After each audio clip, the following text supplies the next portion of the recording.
할렐루야, 우리 오늘도 함께 주님을 찬양하면서 예배 자리로 나아가겠습니다.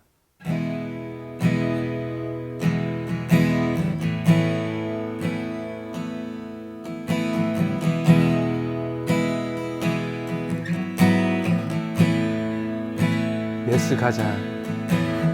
예수 가장 귀한 그 이름, 예수 언제나 기도 들으사.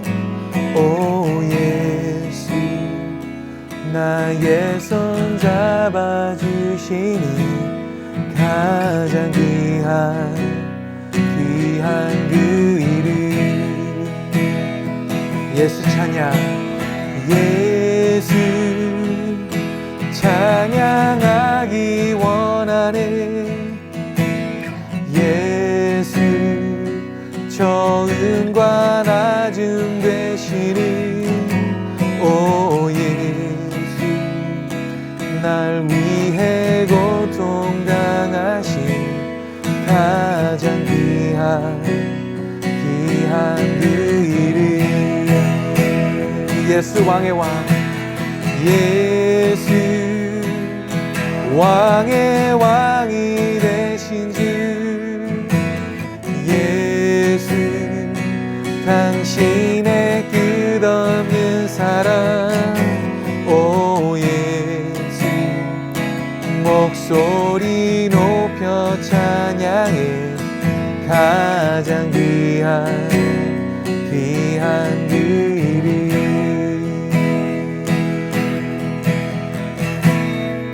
예수 가장 귀한. 예수 가장 귀한 그 이름. 예수 언제나 기도 들으사. 오 예수 나의 손 잡아주시는 가장 귀한 그 이름.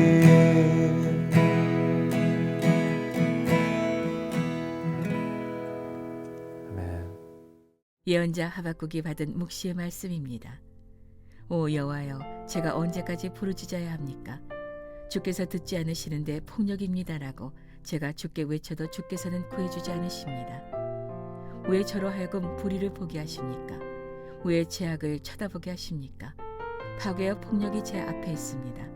갈등이 있고 싸움이 일어납니다. 그러므로 율법을 지키지 않고 정의가 아주 실행되지 못합니다. 악인이 의인을 에워싸 버려서 정의가 왜곡됩니다. 다른 나라들을 보고 잘 살펴보아라. 놀라고 즐겁할 것이다. 내가 살아있는 동안에 내가 어떤 일을 행할 것인데 내게 말해주어도 너는 믿지 못할 것이다. 보아라, 이제 바벨론 사람들을 내가 일으킬 것이다. 그들은 사납고 과격한 사람들이다. 남의 생활터전을 빼앗으려고 온 땅을 돌아다닐 것이다. 그들은 두렵고 무서운 사람들이다. 그들에게 정의와 권위는 그들 마음대로다. 그들의 말들은 표범보다 빠르고 저녁의 늑대들보다 사납다. 그들의 기마병들은 무척이나 빨라서 멀리서부터 달려온다. 그들은 마치 독수리가 먹이를 잡아채듯 빠르게 날아온다. 그들 무리는 동쪽 바람처럼 모두가 폭력을 휘두르려고 와서 포로들을 모래알처럼 모은다. 그들이 왕들을 비웃고 관리들을 조롱할 것이다. 그들이 모든 요새를 비웃고 흙 언덕을 쌓아서 그곳을 침략한다. 그러나 자기 힘이 신이라고 여기는 죄인들, 그들도 바람처럼 사라져 없어질 것이다. 오 여호와여, 주께서는 영원 전부터 계시지 않습니까? 내 하나님 거룩하신 주여, 우리는 죽지 않을 것입니다.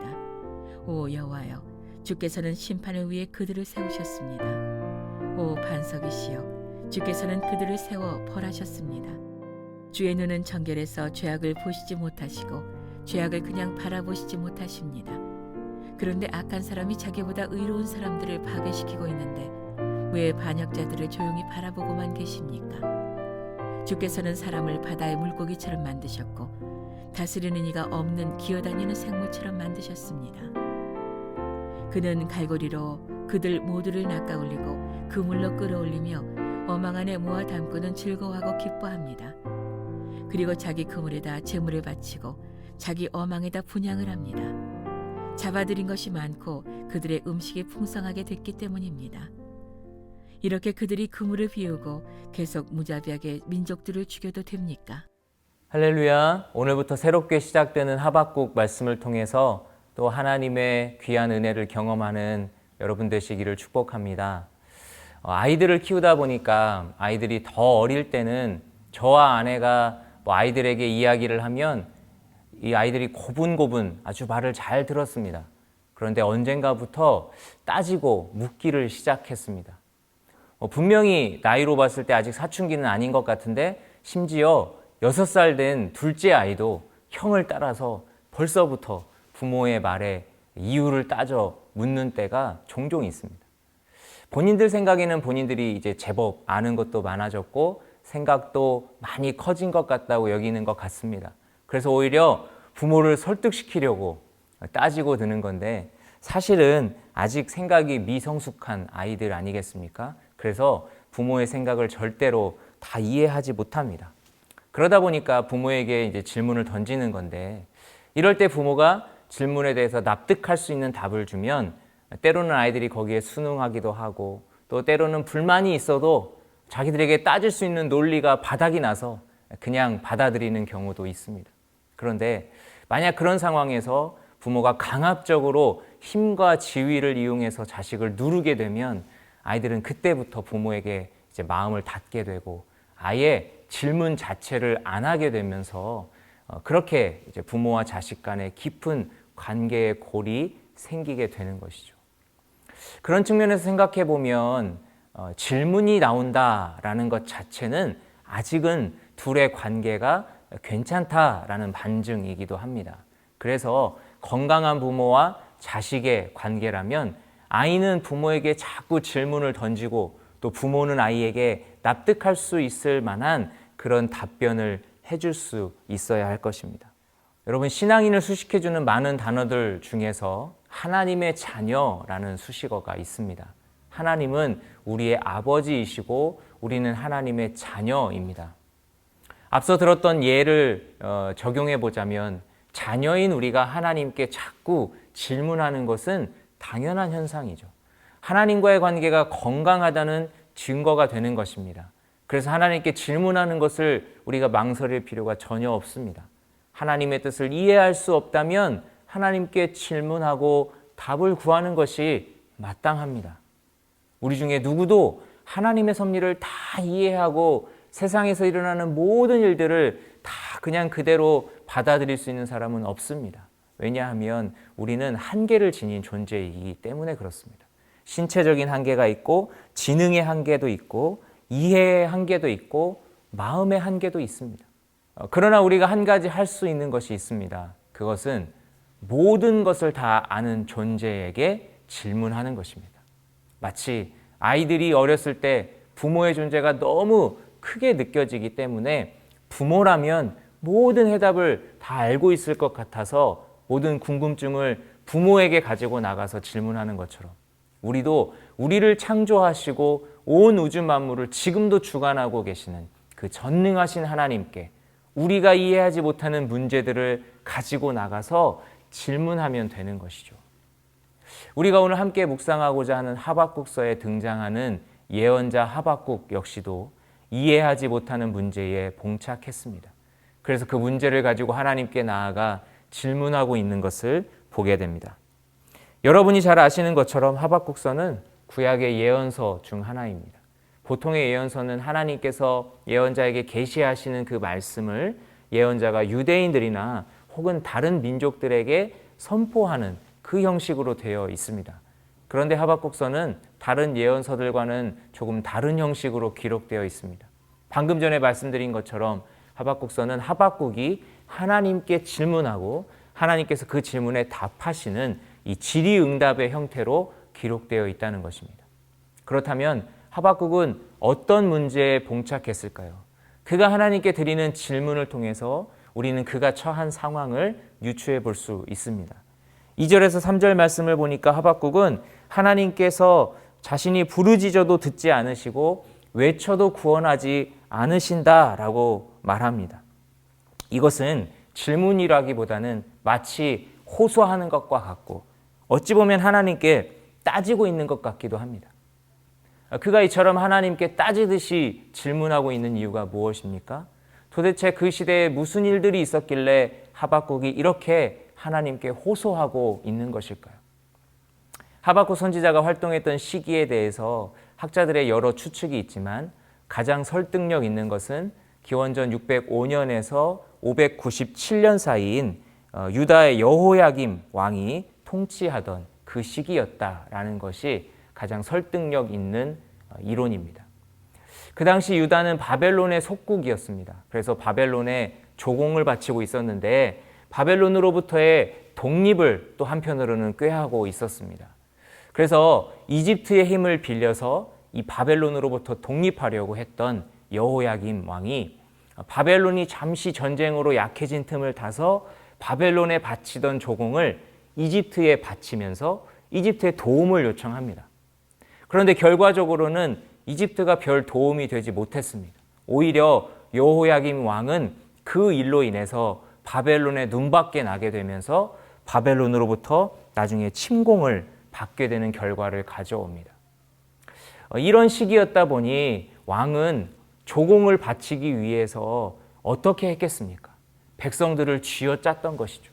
하박국 선지자는 이 법과 질서를 세워야 할 왕이 오히려 온갖 폭력과 착취를 일삼는 그 불의를 목격했던 것이죠.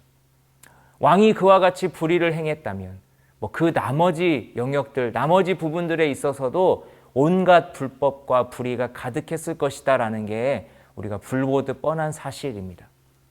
이처럼 하박국 선지자가 활동했던 당시는 온갖 죄악들이 만연했던 시대였습니다. 이런 모든 상황들에 대해서 하박국 선지자가 어떻게 평가를 내리는지 4절에 나와 있는데요. 그는 현재의 상황이 바로 율법이 해이해진 상황이라고 진단을 내리고 있습니다. 또한 정의가 전혀 시행되지 못하는, 정의가 굽게 행해지는 그런 상황이다라고 진단을 내립니다. 그리고 그와 같이 율법이 해이해지고 정의가 굽게 행해지는 상황이 도래하게 된 원인을 하나님께서 개입하시지 않았기 때문이라고 결론을 내린 것 같습니다. 부르짖어도 외면하시고 외쳐도 구원하지 않는 하나님, 그 하나님 때문에 지금 이런 상황들이 계속 유지되는 것 아닙니까? 라고 따지는 것이 바로 그 증거입니다. 하박국은 하나님을 악인을 심판하시는 하나님, 의인을 도우시는 하나님으로 믿었던 것 같습니다. 이것은 성경에서도 증언하는 사실이지 않습니까? 하박국의 믿음대로 하나님께서 정말 그런 분이시라면 이제 하박국의 부르짖음을 들으시고 상황을 해결해 주셔야 할 차례죠. 그러면 하나님께서 이 하박국의 호소에 대해서 어떻게 대답하시는지 한번 보겠습니다. 5절에서 11절을 보시면 악한 자들의 횡포로부터 건져달라고 도와달라고 부르짖는 하박국에게 하나님은 어떤 답변을 주십니까? 오히려 바벨론을 일으키셔서 유다를 치겠다라고 말씀하시는 것을 알 수 있습니다. 어떻게 보면 이것이 하나님의 기도 응답이라고도 볼 수 있겠죠. 10절 말씀을 보면 하나님께서 불의를 행하는 유다의 왕들을 이 바벨론을 통해서 벌하실 것이다라는 그런 말씀도 있기 때문이죠. 그런데 여전히 하박국에게는 풀리지 않는 의문이 있습니다. 11절부터의 말씀을 통해서 우리가 보게 되는데요. 악인들을 벌하시는 것은 좋은데 왜 더 악한 악인들을 사용하시냐는 것입니다. 하박국의 상식으로는 이것이 도저히 이해할 수가 없는 일이었습니다. 하박국이 알고 있고 또 믿고 있었던 하나님은 성경에서도 증언하는 하나님이 맞는데 그렇다면 왜 하나님은 하박국이 아는 것처럼 악인을 벌하고 믿는 자들을 도와주시는 그런 일들을 행하시지 않으시는 것입니까? 하나님은 왜 악인을 심판하시는데 더 악한 악인들을 사용하시는 것입니까? 심지어 그 과정에서 의인들까지도 피해를 보게 될 텐데 하나님의 백성들까지도 피해를 보게 될 텐데 왜 하나님은 그것을 그대로 허용하시는 것입니까? 그런데 여러분 여기에 바로 신앙인들이 갖는 착각이 드러납니다. 그것은 바로 내가 아는 것이 전부이고 내가 아는 것이 라는 착각입니다. 2절을 다시 보시면 하박국은 하나님께서 자신이 부르짖어도 듣지 않으시고 외쳐도 구원하지 않으신다라고 호소합니다. 그런데 여러분, 하박국이 부르짖으면 하나님이 다 대답해 주셔야 할 의무가 있습니까? 하박국이 외치면 하나님이 다 구원해 주셔야 할 의무가 있습니까? 하박국은 무슨 자신감으로 하나님께 이처럼 당당하게 자신의 응답받을 권리를 요청하고 있는 것일까요? 또한 하박국은 4절에서 악이 행해지고 있는 당시의 상황을 보면서 율법이 해이해졌고 정의가 시행되지 못하고 있다라는 결론을 내렸습니다. 그런데 여러분, 하박국이 생각한 대로 현실이 바뀌지 않는다고 해서 그것이 정의가 시행되지 못하고 있는 것이다 라고 단정 지을 수 있을까요? 정의라는 것의 기준을 누가 정하는 것입니까? 물론 하박국의 분노는 의로운 분노였습니다. 그는 자신을 위해서가 아니라 유다 백성들을 위해서 애통하는 마음으로 하나님께 따졌습니다. 또한 자신이 알고 깨달은 그 하나님의 속성에 근거해서, 그리고 그것이 틀린 것이 아니니까 그 성품에 대해서 기대해서 의지해서 하나님께 호소하고 있습니다. 그러나 아무리 그 동기가 올바르고 또 말씀에 근거하고 있다 하더라도 하박국이 기억해야 할 사실이 한 가지 있었습니다. 그것은 자신이 모든 것을 다 알 수 없고 자신의 생각이 무조건 맞지 않을 수도 있다는 것입니다. 많은 경우에 우리는 착각합니다. 하나님을 마치 다 알고 있는 것처럼, 하나님에 대해서 조금 깨닫게 되면 그것이 이제 하나님을 다 이해한 것 마냥 착각을 한다는 것입니다. 오늘 본문 5절 말씀을 보시면 저는 참 그 말씀을 보면서 마음이 찔렸는데요. 하나님께서 하박국에게 대답을 해주시면서 내가 너희의 생전에 한 가지 일을 행할 텐데 누가 너희에게 말해줘도 너희는 안 믿을 거야. 이렇게 말씀하고 계시는 것입니다. 하나님께서 하신다고 하는 일인데도 안 믿을 거라는 거죠. 왜 그럴까요? 자기 고집 때문이죠. 선입견 때문입니다. 편견 때문입니다. 에이, 왜 하나님이 더 악한 사람들을 쓰셔서 악인들을 심판하시고 또 의인들을 피해를 주시겠어? 말도 안 돼. 내가 아는 하나님은 그런 분이 아니야. 내가 하나님 잘 알아. 하나님 그렇게 일하시는 분 아니야. 이렇게 생각을 한다는 거죠.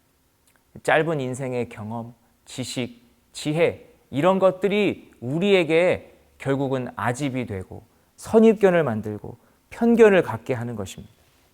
이 모든 것을 한 단어로 말하면 바로 교만이라고 할 수 있겠죠. 우리가 반드시 기억해야 하는 한 가지 사실이 있습니다. 우리가 아무리 하나님을 이해하려고 노력한다 해도 절대 하나님을 다 이해하는 것은 불가능하다는 사실입니다. 그럼에도 불구하고 하나님에 대한 깨달음을 조금이라도 허락하신다면 우리는 그저 그 사실에 감사해야 하는 것입니다. 하박국 선지자는 현실을 바라보며 정의가 굳게 행해지는 상황이라고 호소했습니다. 그러나 여러분, 정의는 하나님께서 행하시는 것이 곧 정의입니다. 우리 생각으로 이해되지 않는 상황들이 우리에게 일어난다고 해서 하나님께서 기도를 듣지 않으시는 것이 아닙니다. 우리 생각으로 납득할 수 없는 상황들이 우리에게 경험되어진다고 해서 하나님이 정의롭지 못하신 분이 아니라는 것입니다. 우리가 이해되지 않아도, 우리가 인식하지 못해도, 우리가 해석할 수 없어도 하나님은 여전히 공의의 하나님이시며 여전히 살아계신 하나님이시고 여전히 신실하신 사랑과 정의의 손으로 우리의 삶을 이끌어 가시는 분이십니다. 그러므로 우리는 아무리 눈앞에 도무지 이해할 수 없는 상황들이 펼쳐진다고 하더라도 현재의 상황만을 바라보며 내가 갖고 있는 이해로 섣불리 판단하고 결론을 내리지 말아야 하겠습니다.